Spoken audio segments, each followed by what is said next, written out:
Shares आज काफी जब इकट्ठी गई लाइट अब तक गई है आज मुझे लगता है इकट्ठी लाइट गई है हो गया ये हाँ जी उसकी रिकॉर्डिंग देखो स्टॉप करके स्टॉप कर आज रिकॉर्डिंग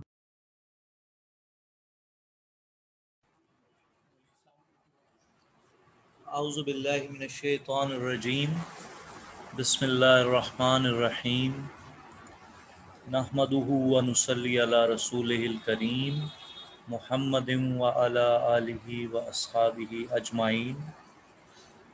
अस्सलामु अलैकुम व रहमतुल्लाहि व बरकातुहू।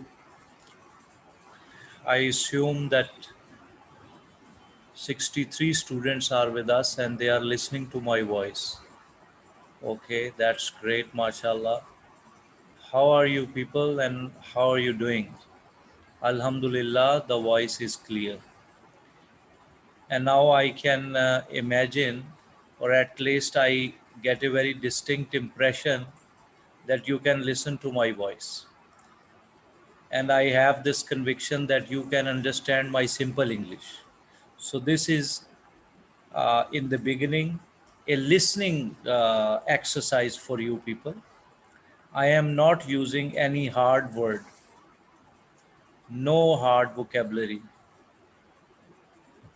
I am using very simple vocabulary so that you can understand. Please give me a break.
A'udhu billahi minash shaitanir rajim. Bismillahir rahmanir rahim. I was silent and I was not speaking. So you have to wait. Sometimes the speaker is not speaking. Online teaching, uh, is like that. Sometimes you don't listen to the tutor, but once he speaks, then you are comfortable. अल्लाह की रहमत से आप सब लोग ठीक हैं। Host हमें ये बता रहे हैं कि आप लोग अल्हम्दुलिल्लाह अल्हम्दुलिल्लाह आवाज़ अगर क्लियर है तो वीडियोस भी बंद करनी है जिन लोगों ने अगर ऑन की हैं, या अपने माइक्स भी ऑफ करने हैं जिन लोगों ने ऑन किए हैं, तो कोई मसला नहीं होगा इंशाल्लाह। और अगर किसी को आवाज़ का मसला आ रहा है तो हमारे साथी जो हैं वो गाइड कर रहे हैं कि आप ऐसे ऐसे करें। वो he is giving you some instructions, please follow them. और ये कुछ भाई कह रहे हैं कि कुछ लोगों की वीडियो ऑन है, तो they are very humbly requested, please switch off your videos so that we can start our class.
Sir आप अपने आप को अनम्यूट कर दो, आवाज नहीं आ रही।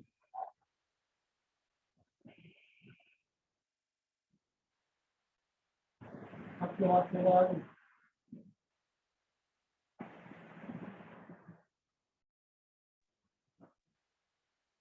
सर आप अपने आप को नहीं आ रही।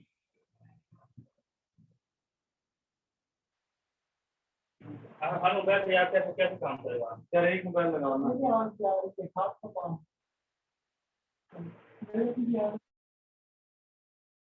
Give me a break, please. Give me a break for a couple of minutes.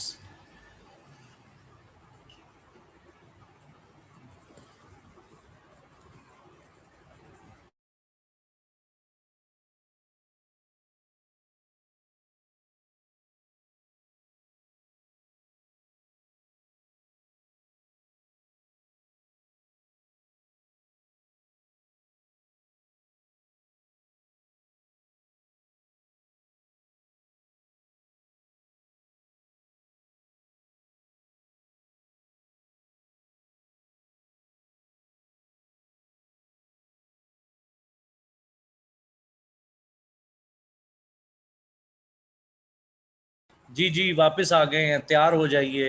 अल्हम्दुलिल्लाह सुम्मा अल्हम्दुलिल्लाह, हम वापस आ गए हैं। अच्छा, अब ये नहीं नहीं, वसीम खान साहब, आप समझ रहे किसी साहब की आईडी आ रही है, नहीं वो कुछ टेक्निकल इशू है, वो अभी खुद ही गायब हो जाएगी, वो जो विंडो आपको स्क्रीन पे नज़र आ रही है, तो आप उसकी टेंशन ना लें, आप फोकस करें। जी जी, अहमद हुसैन साहब, आपका कहना सर आँखों पे है कि मैं उर्दू में ही बात करूँगा।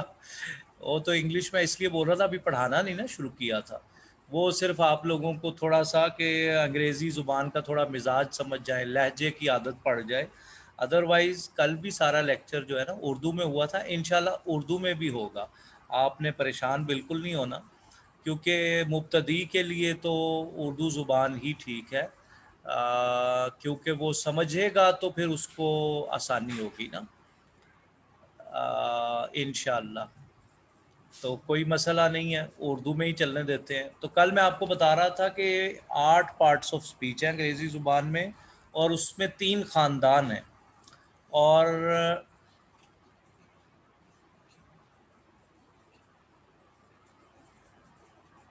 और उसमें 3 ख़ानदान जो हैं,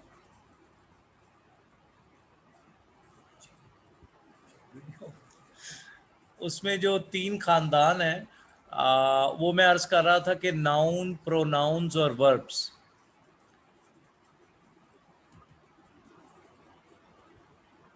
नाउन, प्रोनाउन और एडजेक्टिव में अर्ज़ कर रहा था कि वो एक फैमिली है, और वर्ब और एडवर्ब जो है वो एक फैमिली है, और प्रेपोजिशन, कंजंक्शन और इंटरजेक्शन एक फैमिली है।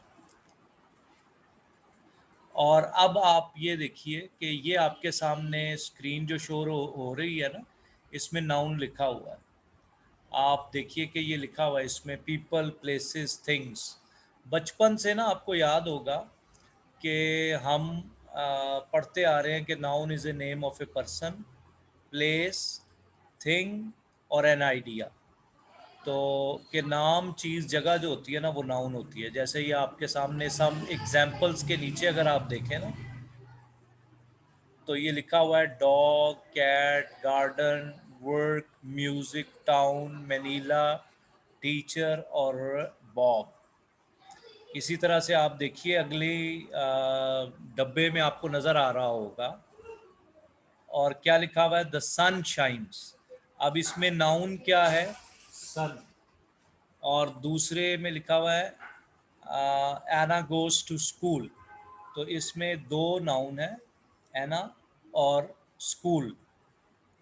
अच्छा, इसके बाद अगर आप देखिए ना तो प्रोनाउंस में आपको नज़र आ रहा होगा कि रिप्लेस नाउन्स, के नाउन की जगह जो वर्ड इस्तेमाल होते हैं, यानी जिसको आप अरबी में ज़मायर पढ़ आए हैं ना, होवा हुमा वाले, ये वो हैं।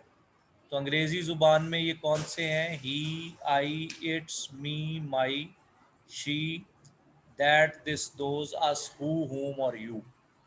इनको हम तरतीब वाइज भी देखेंगे। नाउन को उर्दू में क्या कहते हैं? मंजूरुल हसम इस्म कहते हैं नाउन को उर्दू में। नाउन को उर्दू में कहते हैं इस्म, और प्रोनाउन को उर्दू में ज़मीर और जमा ज़मायर। और तीसरी चीज़, जैसे कि ये लिखा हुआ है प्रोनाउंस के आगे, आप देखिए तीसरे डब्बे में, स्क्रीन आपके सामने है, जॉन इज़ हंग्री। तो जॉन जो है वो एक नाउन है, और फिर उसकी जगह आगे आता है ही वॉन्ट्स टू ईट। अब ही जो है ना, उस ज़मीर का मर्जा क्या है? जॉन। तो ये ज़मीर किस इस्म की तरफ राजे है? तो वो है जॉन की तरफ। तो इसका मतलब है कि I, we, you, they, he, she, it जो है, ये क्या है? ये ज़मायर है। अच्छा, इसके बाद फेल आपको नज़र आ रहा है, शो एक्शन और बीइंग। मसलन ये लिखा हुआ है, कल हम इस पे थोड़ी सी बात कर रहे थे कि रन, भागना, गो, जाना, have, invite, loft, listen, playing, singing और वॉक, ये क्या हैं? ये वर्ब्स हैं। जैसे नीचे लिखा हुआ है the dog and cat is running. तो इसका क्या मतलब है कि वो जानवर जो हैं वो भाग रहे हैं, भाग रहे हैं। तो अब ये स्क्रीन ज़रा मैं जूम कर रहा हूँ आपकी आसानी के लिए, ताकि आप इसको देख सकें आसानी से।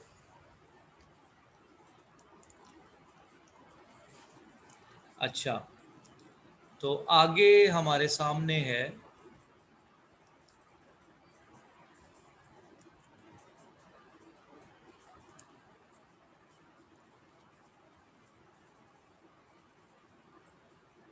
एक मिनट, मैं ज़रा इसका साइज स्मॉल कर लूँ तो फिर हम इसको आगे चलाते हैं। आगे हमारे सामने एडजेक्टिव्स है, डिस्क्राइब्स नाउन्स। जैसे कल मैं आपको बता रहा था कि जो चीज़ अच्छी या बुरी लगे वो एडजेक्टिव्स है। मसलन देखें एंग्री, एंग्री का मतलब होता है, हाँ जी नोट्स बनाते रहे हाफिज साहब, जो आप कह रहे हैं, it is always good to write. ये नोट्स जो है ना हमारे पास जो है, ये हम आपको सेंड भी करेंगे इंशाल्लाह, और आप अपने सामने कोई रफ पैड भी रख सकते हैं ताकि आप लिखते चले जाएंगे। ये मटेरियल भी आपके साथ इंशाल्लाह हम शेयर कर लेंगे। अब जैसे देखिए एंग्री, एंग्री का क्या मतलब है? नाराज़। अब इस नाराज़ से आप जुमले बना सकते हैं कि he is an angry boy, वो नाराज़ लड़का है यार। He is an angry man, why are you angry, तुम क्यों नाराज़ हो? तो एंग्री जो है ये नाराज़, ये सिफत है, और इसके साथ मौसूफ आना ज़रूरी है। जैसे एंग्री है तो उसके बाद आएगा मैन।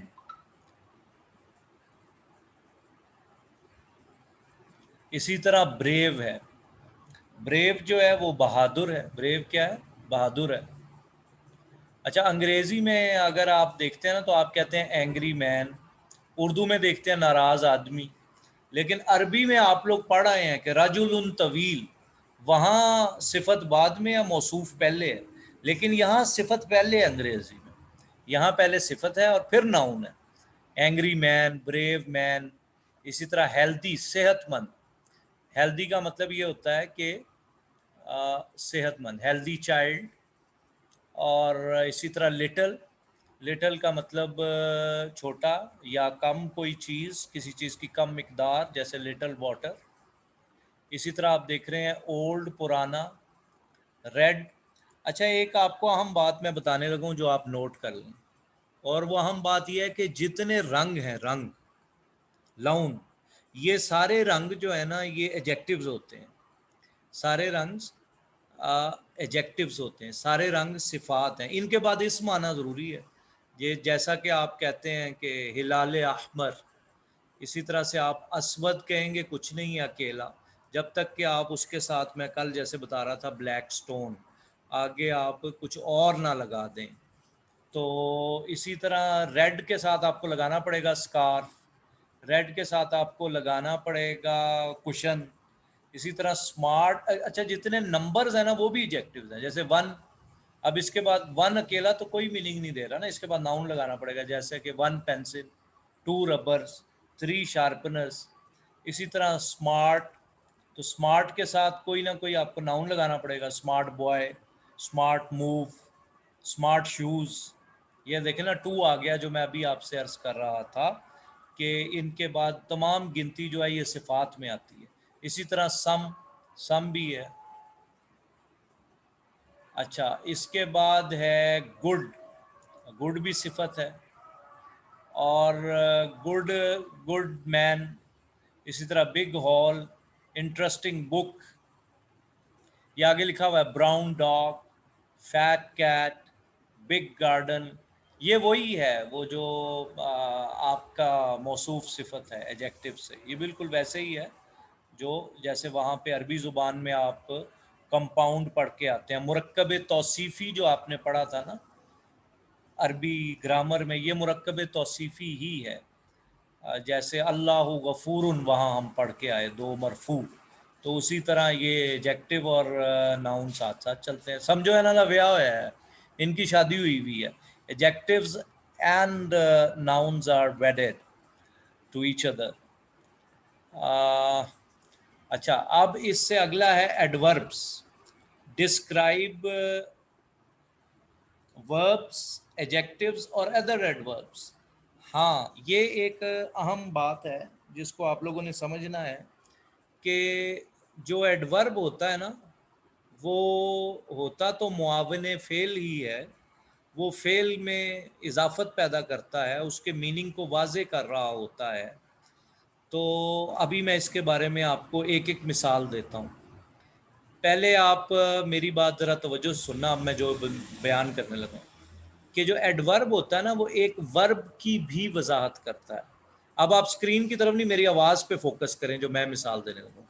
अब वर्ब और एडवर्ब की मिसाल मैं पहले देता हूँ। ही प्रोनाउन हो गया, रन्स वर्ब हो गया, फास्ट एडवर्ब हो गया। अब रन जो है ना वो वर्ब है और फास्ट जो है एडवर्ब है। अब इस जुमले में फेल और मुआविने फेल साथ साथ हैं, यानी वर्ब और एडवर्ब की कंस्ट्रक्शन है जो मैं जुमला बता रहा हूँ। बेशक आपके सामने पैड है तो आप लिख सकते हैं ही रन्स फास्ट। समझ आई आपको? तो ये एक वर्ब और एडवर्ब की मिसाल मैंने दी। अच्छा, अब मैं आपको दूसरी मिसाल देता हूं कि एक एडवर्ब जो है वो एडजेक्टिव को भी क्वालिफाई कर रहा होता है, यानी एक एडवर्ब एडजेक्टिव के भी साथ आता है। मतलब मैं मिसाल देता हूं, this is a very sweet mango.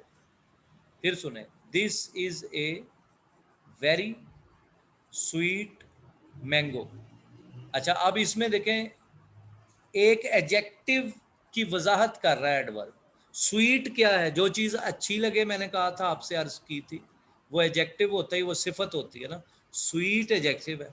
Sweet क्या है? एडजेक्टिव है। और उससे पहले आ रहा है वेरी, VERY, वेरी। तो ये जो वेरी है ना, ये एडवर्ब है। मीठा, कितना मीठा? बहुत मीठा। इसका मतलब है कि एडजेक्टिव की वजाहत कर दी एडवर्ब ने। बात समझ में आई ना? ये VERY वेरी जो है ना, वो मेरे वेरी पे गया, ये अंग्रेज़ों ने हमसे ही लिया। अंग्रेज़ चूँकि यहाँ रहा है ना 1857 की जंग आज़ादी के बाद, यहाँ आ गया था ना अंग्रेज़, जब 1806 में आया, तो उसने हमारी ज़ुबान से बहुत से अल्फाज मुस्तार लिए। तो उनमें ये पंजाबी का वर्ड उसने सुन लिया होगा। क्या सुना उसने? वो मेरे वेरी पै गया, उन्हें किसी पंजाबी को सुन लिया। तो फिर उसने कहा लो जी असी यह वर्ड इनकॉर्पोरेट कर देने, शामिल कर देने अपनी जुबान। इस तरह अंग्रेज पिंड ही जा रहा सी जनाब, उन्हें सुन लिया, नी गल सुननी, तो उसने अपना नी घुटने की अंग्रेजी बना दी, KNEE, नी। क्या मतलब? घुटना।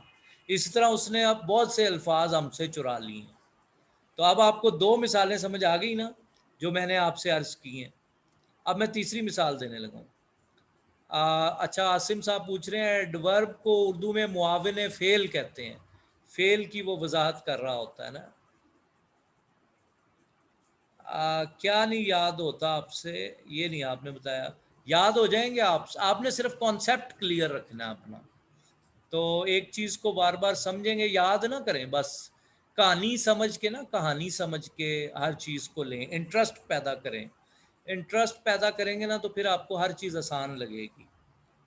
और मुश्किल वो चीज़ होती है, हमने अपने असातिज़ा से सुना है, जो आती नहीं। बस वो चीज़ मुश्किल है। जो चीज़ समझ में आ गई वो तो फिर आसान है, तो इंशाल्लाह आपको कोई मुश्किल नहीं होगी। जब मैं अभी स्टडी कर रहा था, मैं आपसे अर्ज़ करूं कि मुझे एफए तक टेंस नहीं आते थे। जैसे आप लोगों के अंदर कुछ तलबा के अंदर खौफ है अंग्रेज़ी सीखने का, मुझे एफए तक कोई टेंस नहीं आते थे कि ये, मैं हैरान होता था कि ये शुड हैव कैसे लोग इस्तेमाल करते हैं, कुड हैव बीन कैसे इस्तेमाल करते हैं, अंग्रेज़ी अखबार कैसे पढ़ते हैं। मेरी सोच में भी कहीं नहीं था कि मैं एमए इंग्लिश कर लूँगा, और फिर ये सोच में भी कभी नहीं था कि मैं 2 डेकेड्स पढ़ाऊँगा अंग्रेज़ी और इतने दुनिया में मैं ग्रेजुएट्स पैदा कर दूँगा, ये मुझे नहीं पता था। तो अल्लाह ताला ने इंसान के लिए बहुत कुछ सोचा होता है, तो आप बिल्कुल परेशान ना हो, तो आपको अंग्रेज़ी आ जाएगी। बस अपना खौफ जो है ना, वो खौफ आपने रिमूव कर देना है, क्योंकि दुनिया में एक उसूल अल्लाह ने बनाया हुआ है कि जिस चीज़ का खौफ आपके अंदर बैठ जाए फिर वो आप अचीव नहीं कर सकते। तो पहली चीज़ ये है कि अपना खौफ रिमूव करें। अच्छा, अब आगे चलिए, ज़रा बात और तरफ चली गई। तीसरी मिसाल रह गई थी कि एक एडवर्ब दूसरे एडवर्ब की भी वजाहत करता है। मिसाल के तौर पे इसकी भी मैं आपको मिसाल देता हूँ। शी स्पीक्स, वो बोलती है, क्वाइट स्लोली, QUIET, क्वाइट, और स्लोली। अब क्वाइट और स्लोली दोनों एडवर्ब हैं। वो बोलती है आहिस्ता, स्लोली। अब मैंने पीछे क्वाइट लगा दिया तो इसका मतलब हो गया कि वो बिल्कुल आहिस्ता बोलती है, वो बिल्कुल आहिस्ता बोलती है। तो एक एडवर्ब दूसरे एडवर्ब की भी वजाहत कर रहा होता है। शुरू में हो सकता है आपको कोई चीज़ मुश्किल लग रही हो, तो परेशान नहीं हो। कोई चीज़ मुश्किल लगेगी तो वो बार बार दोहराई जाएगी यहाँ पे, तो जब हम उसको बार बार दोहराएंगे तो वो क्लियर होती चली जाएगी इंशाल्लाह। अच्छा, आगे चलते हैं। आर्टिकल्स आगे, signal that a noun is going to follow. अच्छा, ये याद रखें, अंग्रेज़ी आप चाहे चाइना में पढ़ें, चाहे अमेरिका में पढ़ें, चाहे ब्राज़ील में, चाहे साउथ अफ्रीका, चाहे वेस्ट इंडीज़, चाहे इंग्लैंड, चाहे जर्मनी, आर्टिकल्स 3 ही। आर्टिकल्स कितने अंग्रेज़ी में? 3 ही हैं, दी, ए और एन। कितने आर्टिकल्स हैं अंग्रेज़ी में? 3 ही, दी, ए और एन। एक बात होगी। अब दूसरी बात, जो दी है ना उसको कहते हैं डेफिनेट आर्टिकल, और जो ए और एन है ना उसको कहते हैं इनडेफिनेट आर्टिकल। अहमद हुसैन साहब, आप डेफिनेशन जो पूछ रहे हैं ना, वो इंशाल्लाह अभी अलग-अलग इन चीज़ों को सबको देखेंगे। इन सब चीज़ों को जब अलग-अलग देखेंगे ना, फिर स्टेप बाय स्टेप। अभी तो सिर्फ ये एक मैं इजमालन सब चीज़ों का जिक्र कर रहा हूँ ना, तो फिर इंशाल्लाह हम जब इनको अलग-अलग से देखेंगे तो आपको समझ आ जाएगी। किसी इस्म को मखसूस करने के लिए डेफिनेट आर्टिकल यूज़ होता है, ये इसकी तारीफ है। और जो होता है ना नकीरा इस्म, उससे पहले हम ए और एन लगाते हैं। मसलन आप अरबी में आपने जो पढ़ा ना अलिफ लाम, that is equivalent to the. आप जब कहते हैं किताबुन, तो आप समझते हैं कि इससे मुराद है किताब, और कोई भी किताब। वो है ए बुक अंग्रेजी में। किताबुन क्या है? A book. बाबुन क्या है? कोई भी दरवाजा। जिदारुन क्या है? कोई भी दीवार। लेकिन जब आप कहते हैं अल किताबु, तो आप कहते हैं दी बुक, इट मीन्स कुरान। जब आप कहते हैं अल बाब, तो आप कहते हैं कोई खास किताब। ये दी बुक है, ये दी डोर है। समझ आई ना? तो दी वो है अलिफ लाम जो इस्म मारिफा है, और जो नकीरा है वो an umbrella, a bat, A ball, ये है। ठीक है? तो एन कहाँ आता है ये हम आगे जाके वजाहत करेंगे। ए कहाँ आता है ये आगे जाके वजाहत करेंगे। दी कहाँ आता है ये आगे जाके वजाहत करेंगे। तो अभी इस चक्कर में ना पड़े। अच्छा, एक बच्चे ने शायद सवाल पूछा था, ये दी और दा का क्या फ़र्क है, इसका क्या मफहूम है? कोई फ़र्क नहीं है। आप दी मैन कह रहे हैं या दा मैन कह रहे हैं, इससे कोई तब्दीली नहीं आनी, और इससे कोई मीनिंग में तब्दील नहीं होना। वो जैसे बाज़ तफन्नुन तबा के तौर पे वो लताइफ में उस्ताद जी बताया करते थे कि अंग्रेज़ी का दी ते पंजाबी दा दा, जिथे लगदा ला दो। ये कोई नहीं है उसूल कि आपने इसको दी कहना है या दा कहना। बस आपको इसका इस्तेमाल आना चाहिए कि आप इसको इस्तेमाल करना जान जाएं। अच्छा आगे चलिए, तो प्रेपोजिशंस हैं, show relationship between words in a sentence. अच्छा इसको ज़रा हम तेज़ी से, क्योंकि टाइम ज़रा तेज़ी से गुजर रहा है, इसको हम तेज़ी से गुजारते हैं। Above, before, except, from, in, near of, since, between, upon, with, to, at, after, on, ये प्रेपोजिशंस हैं। आगे देखें क्या लिखा हुआ जुमला, I am going to my garden, मैं अपने बाग जा रहा हूँ। तो ये जो टू है ये प्रेपोजिशन है। अच्छा आगे आ जाइए, और आगे हमारे पास है कंजंक्शन, कनेक्टिंग वर्ड्स हैं ये, जिसको आतफ कह रहे थे कल आप, फ्रेजेस, क्लॉजेस और सेंटेंसेस, ये कंजंक्शंस हैं। एंड, और, इनको हरफे रब्त कहते हैं उर्दू में, और प्रेपोजिशन को हरफे जार कहते हैं। Put, so, after, before, unless, either, neither, because और सिंस। अच्छा कंजंक्शंस में क्या, आई वॉज टायर्ड, मैं थका हुआ था। सो, अब ये जो सो है ना वर्ड, ये कंजंक्शन है यार, फिर अब तक ये जुमले को मिला रहा है। सो आई वेंट टू स्लीप, मैं थका हुआ था तो मैं सोने चला गया। अच्छा आगे क्या है जी, इंटरजेक्शंस, एक्सक्लेमेशन, एक्सक्लेमेशन होता है मुंह से यकलख्त निकलने वाले अल्फाज दैट एक्सप्रेस स्ट्रॉन्ग फीलिंग्स, जिसमें जज्बात का इजहार होता है, जैसे आहा, गॉश, ये अंग्रेज़ों का एक कलाम का अंदाज है। ओ माई गॉश, वो गॉड को कह देते हैं ओ माई गॉश, ये उनका कोलोकियल एक आमियाना अंदाज है, स्ट्रीट लैंग्वेज है। ग्रेट, हे, हाय, हुर्रे, ओ, ऊप्स, फ्यू, ओ, आउच, हाय, वेल वगैरह। Oops, I spilled the milk, वो कहता है ओ हो, दूध गिर गया है मुझसे। तो इस अंदाज में ये जो हरफे निदा हैं, जिनके बाद वो फुजाइया आता है, जो कल कोई स्टूडेंट बता रहे थे कि इसको फुजाइया भी कहते हैं जी, वो साइन ऑफ एक्सक्लेमेशन कहते हैं, जो उल्टा अलिफ लिखा हुआ है, ये इन अल्फाज के बाद आता है। अच्छा ये तो था, कल भी हमने थोड़ा सा इसका तारुफ किया था, तो आज हमने फिर इसको पढ़ा है। अब हम ज़रा चाहेंगे कि थोड़ा सा अगले पेज पे और चलें, और अच्छा मैं ज़रा चाहूँगा वोकेबलरी हम ज़रा पहले करेंगे। ये आपके सामने स्क्रीन शो हो रही है। आप लोग समझते हैं कि ज़ख़ीरा अल्फाज जो है ना, वो किसी भी कलाम को समझने के लिए इंतहाई ज़रूरी होते हैं। जब तक कि आपको अल्फाज नहीं आएंगे, आप आगे नहीं चल सकते।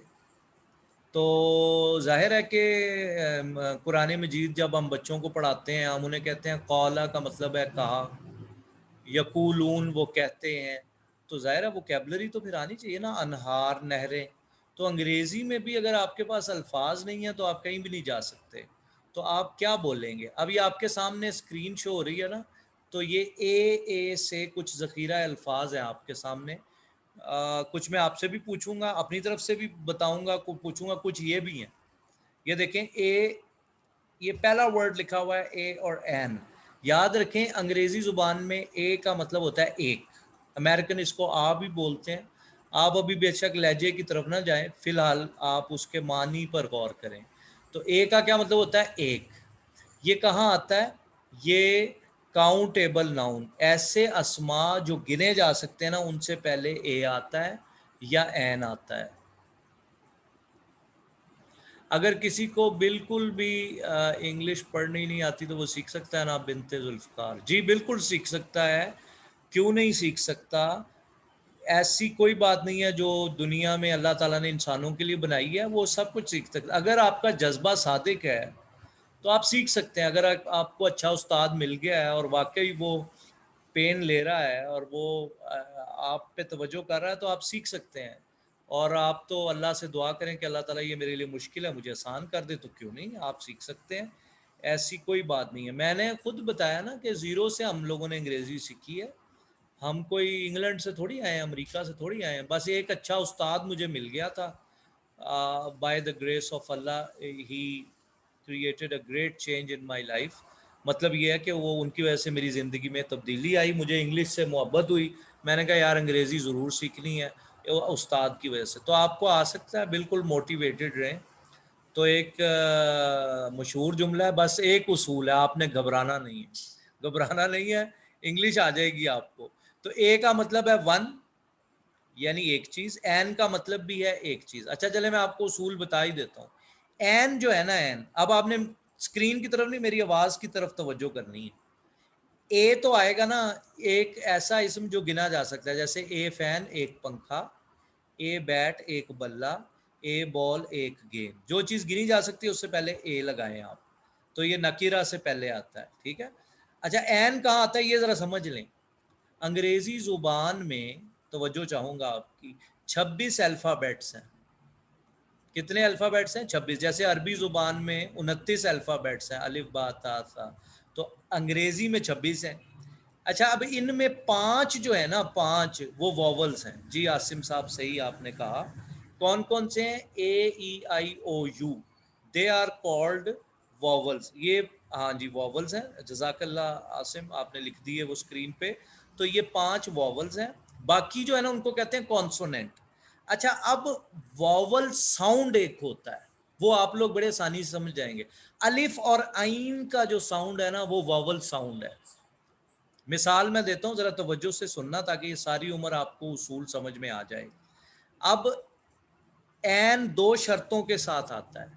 आए, जो एन है ना, अंग्रेजी का एन, ए एन एन, ये 2 शर्तों के साथ आता है। चीज एक हो और वॉवल साउंड हो। मेरी बात फिर सुने, चीज एक होवे, सिंगुलर होवे, वाहिद एक चीज होवे, ते ओदा साउंड अलिफ दा ते आइन दा होवे। उसका साउंड अलिफ का हो और आइन का हो। अब मिसाल देता हूं मैं, मसलन एग, अंडा। अब आपने पता क्या करना है, आप देख रहे हैं कि एग है ना, उसको उर्दू में लिख लें, एग अलिफ या और गाफ। अब अलिफ से शुरू हो रहा है ना इस, और एक है तो इससे पहले एन आएगा, एन एग। इसी तरह ऑनेस्ट है, एन ऑनेस्ट मैन। ऑनेस्ट को उर्दू में आप लिख लें, ईमानदार नहीं, इत्तेफाक है ईमानदार भी अलिफ से शुरू हो रहा है, लेकिन आप ऑनेस्ट को अलिफ से लिखेंगे ना, अलिफ वाओ नून सीन, तो आपको पता चलेगा अलिफ से। मैंने एम ए इंग्लिश किया हुआ है। अब मैं लिखता हूं an M A, M M हालांकि वॉवल तो नहीं है, लेकिन उससे पहले आता है एन है। क्यों? क्योंकि एम को उर्दू में लिखें या दिमाग में लिख लें, पेपर पे ना भी लिखें, तो एम क्या होता है? अलिफ या और मीम। तो जिन अल्फाज से पहले अलिफ आइन आएगा ना, जैसे an umbrella, an M A, an orange, an honest man, तो उनसे एन अपॉर्चुनिटी, तो इनसे पहले हमेशा आप एन लगाएंगे, ए नहीं लगाएंगे। अगर आप कहेंगे ना ए एग, तो फिर सामने पता चल जाएगा बंदे को कि एन अंग्रेजी नहीं आती, एन एग होगा, ए एग नहीं होगा। तो इसका मतलब अगर कोई आपसे पूछे एन का मतलब एक, तो ये नहीं हो सकता एन एग्स। तो फिलहाल इतनी बात समझें, जब ना समझ में आए तो फिर सवाल कर लीजिएगा, आखिर में मैं 10 मिनट बचाऊंगा। अच्छा, एबल, एबल का मतलब होता है काबिल, इसी से अल्फाज बनते हैं एबिलिटी। तो he is very able teacher, वो बहुत काबिल उस्ताद है। एबल का मतलब काबिल, और एबल के आगे डैश के साथ वी लिखा हुआ है, उसका मतलब ये है कि ये वर्ब है। और आगे अंग्रेजी में लिखा हुआ है, एन की 2 शर्तें मैंने बताई हैं। पूछ रहे हैं कि दोबारा बता दें, दोबारा सुन लें। एन की पहली शर्त यह है कि चीज एक हो। दूसरी शर्त यह है कि वावल नहीं, वावल साउंड हो। वावल साउंड से मुराद यह है अलिफ का साउंड हो, वो उर्दू में लिख लेना। आप उर्दू में लिख लेना एग, तो आपको पता चलेगा। अंडा नहीं लिखना, एग लिखना, एग। ऑनेस्ट, ऑरेंज अंग्रेजी में लिखना, माल्टा नहीं लिखना, ऑरेंज लिखना। ऑरेंज तो अलिफ से शुरू हो रहा है, माल्टा तो मीम से शुरू हो रहा है। तो आपने देखना है अगर वो अलिफ से शुरू हो रहा है और एक है चीज, तो एन आएगा उससे पहले। ये मैंने अर्ज की। अच्छा, एबल का मतलब होता है काबिल, इसको जुमले में हम इस्तेमाल करते हैं, he is very able teacher. अच्छा, तीसरी बात आ गई अबाउट। अबाउट का मतलब होता है मुतल्लिक, ऑलमोस्ट, अबाउट हाफ, यहाँ लिखा हुआ है। अच्छा, तीसरा है अबव। अबव का मतलब ये होता है कि ऊपर, कोई ऊंची जगह, अबव। और बिलो होती है नीचे जगह। एब्यूज होता है गाली। एब्यूज का क्या मतलब होता है? गाली। वो कहते हैं डोंट एब्यूज, गाली मत दें, दिस इज एन एब्यूज, ये गाली है। अच्छा जी, जो एडवांस लेवल पे थोड़ा सा बच्चे जिनकी अंग्रेजी ज़रा बेहतर है, उन्होंने अल्फाज सुने होंगे, child abuse, women abuse, power abuse.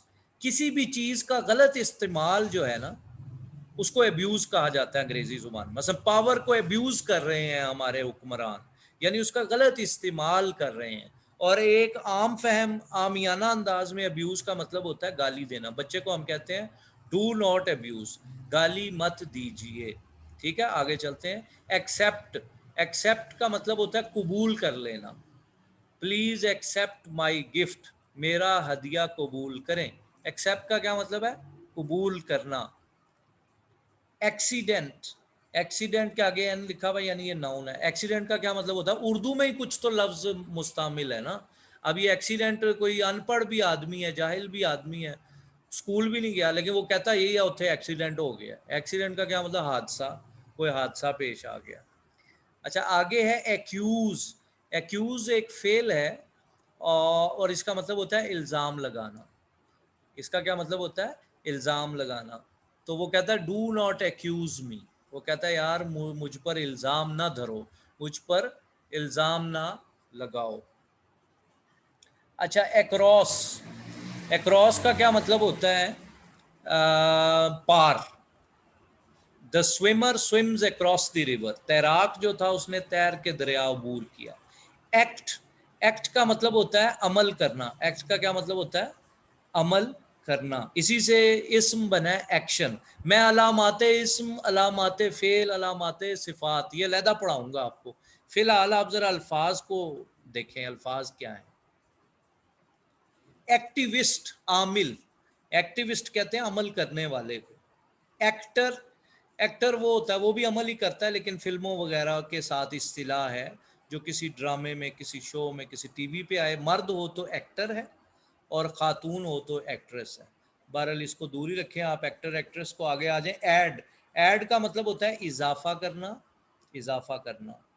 तो इसके बाद है एडमिनिस्ट्रेशन। एडमिनिस्ट्रेशन का मतलब होता है इंतज़ामिया। अच्छा, आप लोगों से मैं कुछ वोकेबलरी के अल्फाज पूछने लगा हूँ, तो आपको नहीं आते होंगे तो मैं बता दूंगा आपको। तो आप यहाँ ना मैसेज में, चैट में लिख के बताएं कितने लोग हैं आप। We are 150 people. अक्रॉस और क्रॉस, क्रॉस जो अब्दुल रहमान साहब, क्रॉस जो है ना ये वर्ब है, पार करना, और अक्रॉस एडवर्ब बन जाता है। ये इसका मतलब है सिर्फ पार, ये वर्ब के साथ आएगा। Swims across the river. Acrossing नहीं कह सकते क्योंकि ये फेल नहीं है ना, तो ये इस्तिमरारी हालत में नहीं इस्तेमाल होगा। इसके साथ आईएनजी नहीं लगा सकते, ये फर्क है। और क्रॉस के साथ आईएनजी लगा के आप कह सकते हैं I am crossing the road. ये नहीं कह सकते I am crossing the road, क्योंकि वो अक्रॉस फेल नहीं है, क्रॉस फेल है। Hope answer the question. अच्छा, अब मैं जज़ाकल्लाह खैरन। अच्छा, आप लोग मुझे बताएं कि हड़ताल की क्या अंग्रेजी है? कोई चैट में लिख के बताएं ज़रा जल्दी जल्दी। मैं को 5-7 अल्फाज आपको, अगर आपके लिए वो नया लफ्ज़ है जो मैं आपसे पूछ रहा हूँ, तो आपने क्या करना है कि फिर उसको नोट कर लेना है। अच्छा, आप लोग लिख रहे हैं स्ट्राइक है। जी बिल्कुल ठीक है, सही बता रहे हैं। तो जिनको नहीं पता वो नोट कर लें। हड़ताल की अंग्रेजी है स्ट्राइक। अच्छा, धरने की क्या अंग्रेजी है? अखबारों में आता रहता है ना, धरना दे दिया उन्होंने, मौलवी साहिबान ने धरना दे दिया, मौलाना साहब ने धरना दे दिया। प्रोटेस्ट तो एहतजाज करना है। देखा ना, मैं भी उस्ताद हूँ, मुझे पता है एक पूछूंगा तो एक बताएंगे, दूसरे में मैं फंसा लूंगा। अब यही आपने यहाँ से अभी आगे सीखना है। तो आप अंग्रेजी अखबार पढ़ेंगे ना, तो आपको ये अखबारों में तो आता रहता है ना कि फलां भाई ने, वो फलां सियासतदान ने धरना दे दिया। तो आप अखबार नहीं पढ़ते इसका, इसलिए आपको अंग्रेजी नहीं आ रही है। तो इसकी अंग्रेजी मैं लिखता हूँ यहाँ पे, तो आपको पता चल जाएगी। और कोई बता रहा है?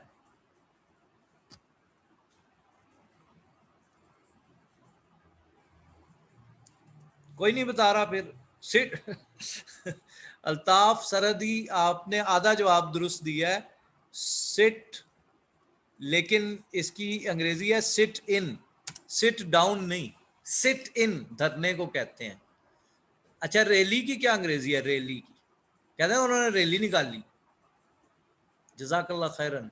रैली, रैली, सारे लोग कहते हैं आ गए हैं जी, रैली निकाली है। अरशद कमर साहब ने दुरुस्त जवाब दिया है, रैली जो है। अच्छा, इसके साथ फेल क्या आएगा? रैली निकालना। अब ये बताएं, ये तो रैली हो गया, ठीक है, रैली निकालना क्या है? अब देखें ना, मुझे पता है एक मैं पूछूंगा, दूसरे में मैं आपको फंसा लूंगा, दूसरा आपको नहीं आएगा। तो अब मैं इसका जवाब लिख रहा हूं।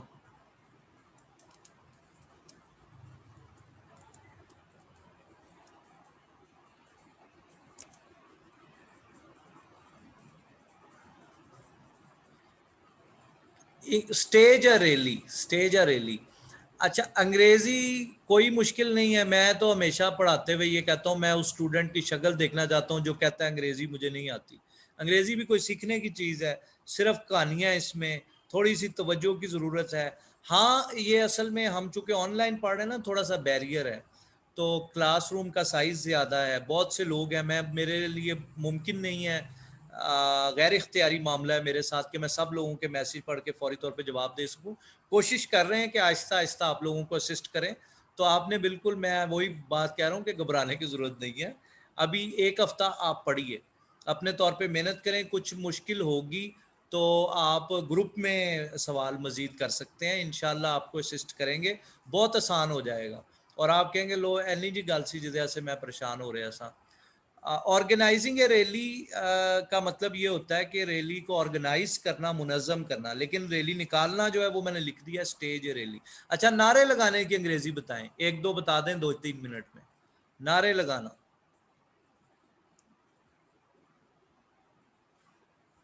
दो अंग्रेजी है नारे लगाने की।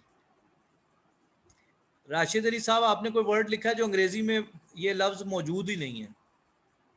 अब मुझे समझ भी नहीं आ रहा आपने क्या लिखा है। अच्छा, ये अच्छा लिखा है मोहम्मद सादिक ने और हैदर रशीद ने। चैंट स्लोगन्स, अच्छी अंग्रेजी है, चैंट स्लोगन्स। और एक और है रेज स्लोगन्स, वो भी है। शाउट स्लोगन्स भी ठीक है, हाँ जी, रेज स्लोगन्स भी ठीक है और शाउट स्लोगन्स भी ठीक है। आप सब लोगों ने ठीक जवाब दिए हैं, यहाँ तक माशाल्लाह आप पहुंच गए। अच्छा, आखिरी 2-3 सवाल इस्लामी वोकैबुलरी के आप मुझे बताएं। बिस्मिल्लाहिर्रहमानिर्रहीम की अंग्रेजी बताएं। मैंने लिख दिया था भाई इधर, ये लें जी, चैंट स्लोगन्स।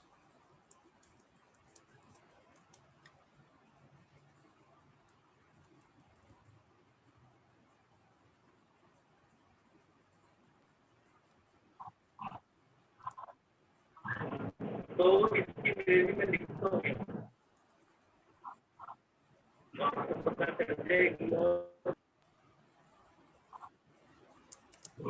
ये चैंट स्लोगन्स है जी। जी ठीक है, ये मैंने कोई मैसेज किसी ने कहा है in the name of Allah. हाँ, शाबाश। तो जो लोग कहते हैं ना कि with the name of Allah, grammatically ये ठीक नहीं है। With the name of Allah, in the name of Allah जो है ना, वो ग्रामर के लिहाज से अहले ज़ुबान के नज़दीक तरीन यही है। In the name of Allah, the most merciful और द एवर मर्सीफुल और the most beneficent, the very merciful, ये सारी अंग्रेजी ठीक है रहमान और रहीम की। तो मैं ये चाहता हूं कि आप लोग जो है ना, अब कुरान मजीद को आप इस काबिल हो जाएं कि सारी कुरान मजीद को अंग्रेजी में तर्जुमा शुरू कर दें। तो ये बहुत आसान है। देखें, कुरान की पहली आयत क्या है? अल्हम्दुलिल्लाह, all praise belong to Allah रब्बिल आलमीन, लॉर्ड्स ऑफ द वर्ल्ड, अर्रहमान अर्रहीम, the most beneficent, the ever merciful, maliki yawmiddin, the lord of the judgment day, iyyaka na'budu wa iyyaka nasta'in, you alone we worship and from you alone we seek help. Ihdina as-sirat al-mustaqim, show us the right path. Sirat al-lazina an'amta alayhim, the way of those on whom you bestowed your favor. Sirat al-lazina an'amta alayhim, ghairil maghdubi alayhim, not of those who incurred your wrath, वलद्दौलीन, and not of those who gone astray. आमीन। तो इसी तरह आप इस काबिल हो जाएंगे कि पूरे कुरान मजीद को अंग्रेज़ी में तर्जुमा करके अल्लाह का पैगाम यूरोप में और 7 बर्रे आज़मों में पहुंचा सकेंगे। लेकिन इट विल टेक टाइम। ये जो होता है ना, समंदर है ये ज़ुबान, तो इसको सीखने में वक्त लगता है, इसको सीखने में वक्त लगता है। मेरा ख्याल है कि आज इतना काफ़ी है जितना हमने पढ़ा है। अभी 10 मिनट है ना, अब आप लोग सवाल कर लें जितना मैंने पढ़ाया है, या अंग्रेज़ी से रिलेटेड जो जो आपके मसले मसाइल हैं, मैं आपके सवालों के जवाब देता हूँ। आप सवाल करें ताकि आपको ये जो इश्कालात हैं ये आपके दूर हो जाएं। अच्छा, असिस्ट का मानी पूछ रहे हैं। असिस्ट का मानी होता है मुआविनत करना, मदद करना। राशिद साहब, असिस्टेंट कौन होता है? आपका मुआविन, आपकी मदद करता है। तो ये बड़ा अच्छा तरीका होता है कि उस्ताद जी जो भी वर्ड बोले आप उसका मीनिंग पूछ लें। इस्तिलाही मानी को कहते हैं अंग्रेजी में कॉनोटेशन। सर बुक वो sended by you in group written in English complete so we understand. अभी जो, हाँ हाँ ठीक है अहमद हुसैन, सब कुछ अंग्रेजी में है तो समझ कैसे आएगा जी। जितना मैं पढ़ा रहा हूँ मैं साथ साथ उर्दू बता रहा हूँ ना, तो आप उसके ऊपर ही उर्दू लिखते चले जाइएगा तो आपको इंशाल्लाह समझ में आ जाएगी। अभी हमारी चूंकि ये बिल्कुल बिगिनिंग है, हम कोशिश कर रहे हैं कि आइंदा ऐसा मटेरियल तैयार कर लें जो ट्रांसलेटेड हो, जो उर्दू भी जिसकी साथ दी गई हो, ताकि आप लोगों को आसानी हो जाएगी। मैं बिल्कुल आपकी जगह पे आके सोचता हूँ तो समझता हूँ कि अगर उर्दू साथ नहीं होगी तो काफ़ी मुश्किल हो जाएगी। तो हम इंशाल्लाह ये भी आगे करने जा रहे हैं कि उर्दू भी साथ साथ दे देंगे। वोकैबुलरी ग्रुप में सेंड करेंगे जी, करेंगे जी इंशाल्लाह, क्यों नहीं करेंगे।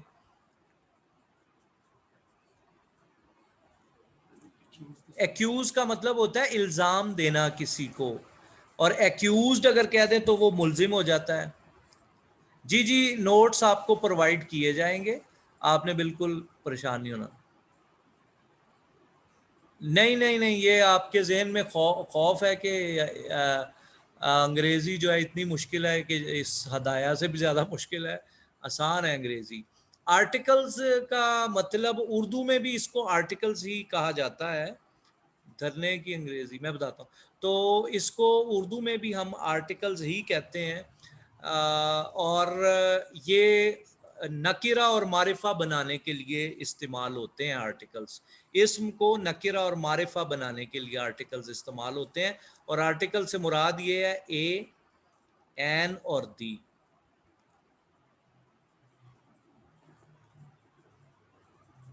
हाँ, यूट्यूब चैनल पे भी आने वाले दिनों में हम देंगे इंशाल्लाह। सिट इन है धरने की अंग्रेजी। जज़ाकल्लाह मोहसिन रजा, किसी ने पूछा था तो मोहसिन साहब ने असिस्ट कर दिया है। हाँ जी, नोट्स आपको अपडेट कर देंगे, सुबह भेज दें ताकि शाम तक प्रिंट करा लें प्लीज़।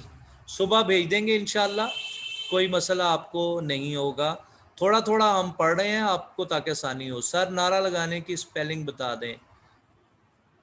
ये नारा लगाने के लिए स्पेलिंग नोट कर लें आप। नारा है SLOGAN, SLOGAN। Slogan SLOGAN, slogan.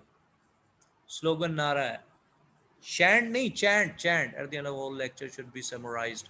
अच्छा ठीक है जी, जो मैंने अभी तक पढ़ाया है, हमने अभी पढ़ा है जनाब पार्ट्स ऑफ स्पीच को ही देखा हमने दोबारा, फिर हमने कुछ वोकेबलरी को देखा, ज़ख़ीरा अल्फाज को देखा जिनमें वर्ड थे able, about, above, abuse, accent, except, accuse, across, act, activities. अच्छा, उसके बाद मैंने कुछ अल्फाज आपको सिखाए, बोले, और फिर उसके बाद सेक्शन लेटर्स, हरूफ मुक़त्तात को कह सकते हैं। The word H is not in vowel word, so why we say an honest?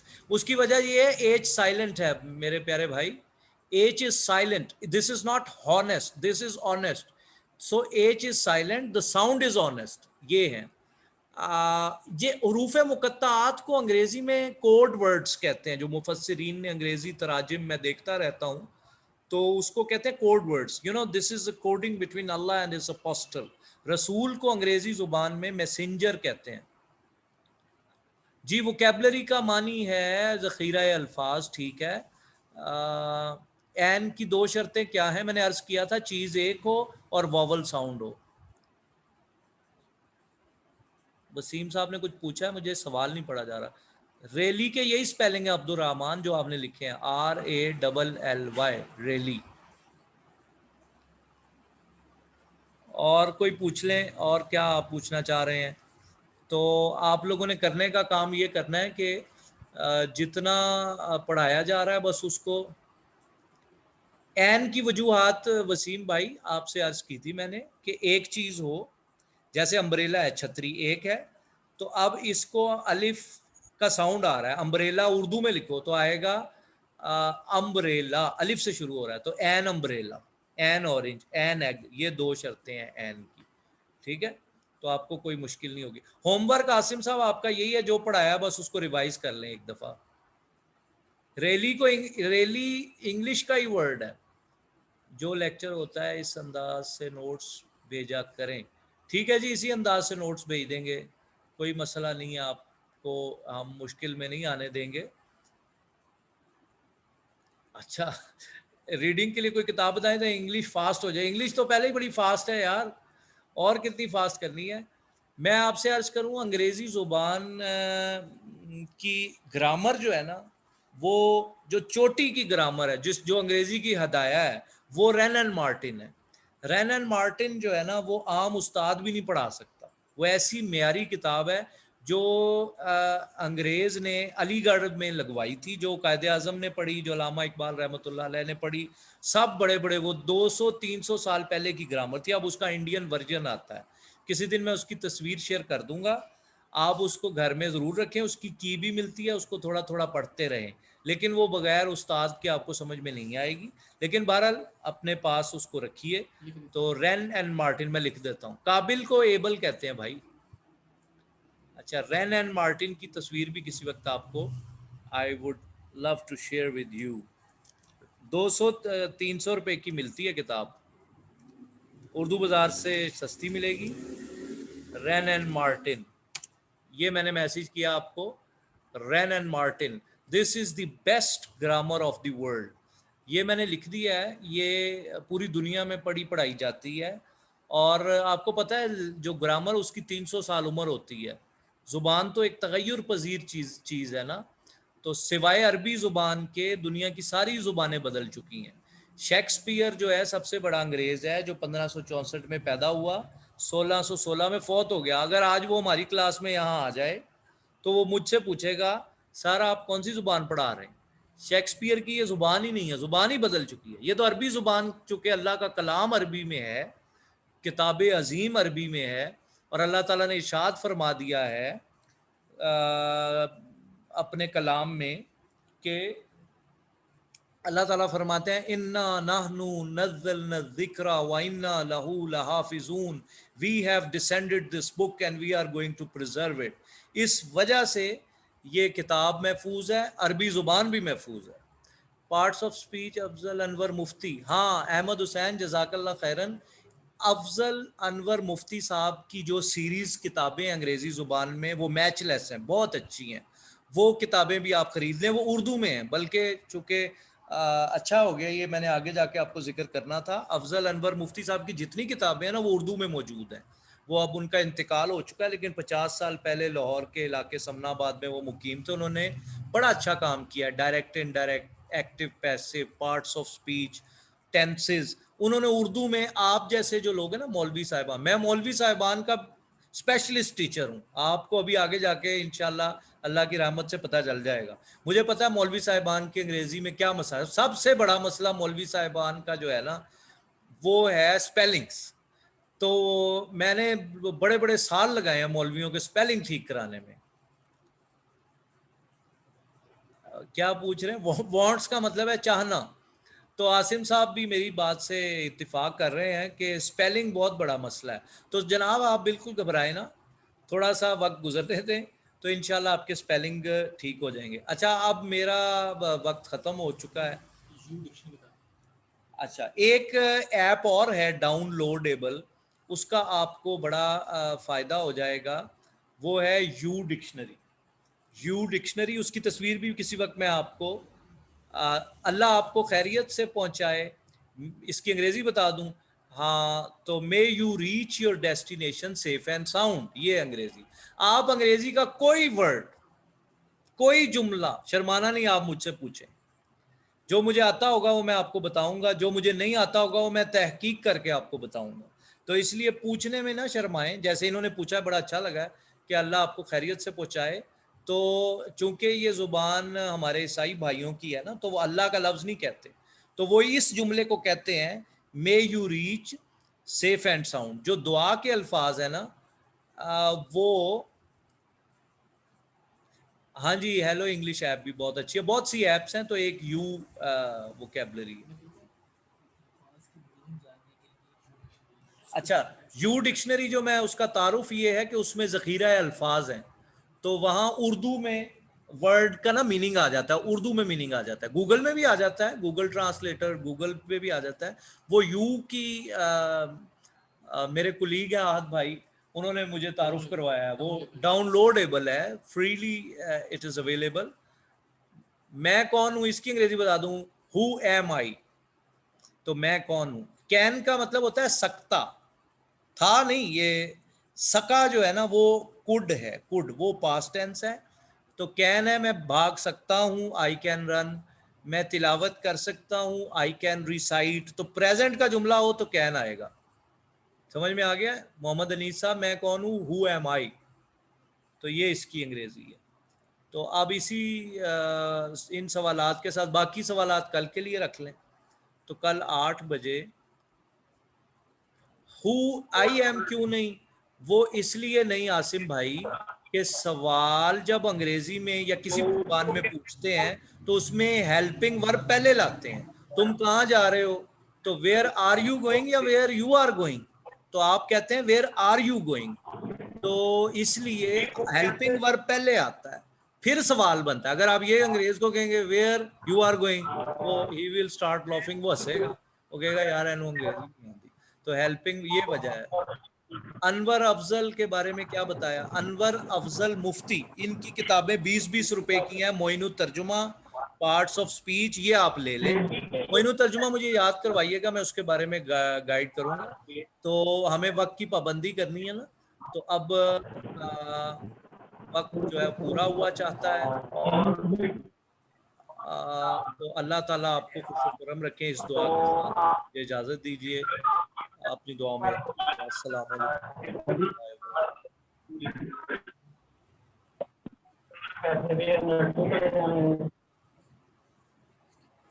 Meeting and ना करें वो क्या, उमर फारूक ये म्यूट।